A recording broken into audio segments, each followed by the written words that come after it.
ধনু রাশি জাতক জাতিকা, ধনু লগ্ন সাপেক্ষে তৃতীয়ভাবে রাহু আছে, ইনকামের জায়গাটা খারাপ না। আপনাদের চতুর্থভাবে শনি, মায়ের হেলথ নিয়ে একটু সমস্যা হবে। যাদের চতুর্থভাবে শনি আছে, ঢাইয়া এটাকে শনির পায়ে চোটাঘাত পেতে পারেন। ধনুর সপ্তমে বৃহস্পতি বসে আছে, ব্যবসার জায়গা শুভ, বিবাহের জায়গা শুভ।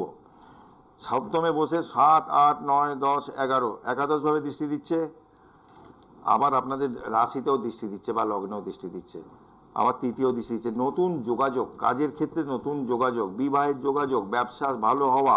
ওভারঅল ধনু রাশির কিন্তু সেপ্টেম্বর মাস কিন্তু খুব খারাপ যাওয়ার কথা নয়, মোটের ওপর শুভ বলতে পারেন। ধনু রাশির জাতক জাতিকারা অনেক লড়াই করেছেন, সময় মাঝখানে খুব খারাপ সময়ের মধ্যে দিয়ে গেছিল। ঠিক আছে, এখন এইবার সেপ্টেম্বর মাসটা ধনু রাশির জন্য মোটামুটি খুব খারাপ নয়, ভালোই। যেরকম কিছু কিছু প্ল্যানেট তো চেঞ্জ হবে, যেরকম রবি এখন রয়েছে সিংহে রয়েছে, 17 তারিখে কন্যায় চলে আসবে।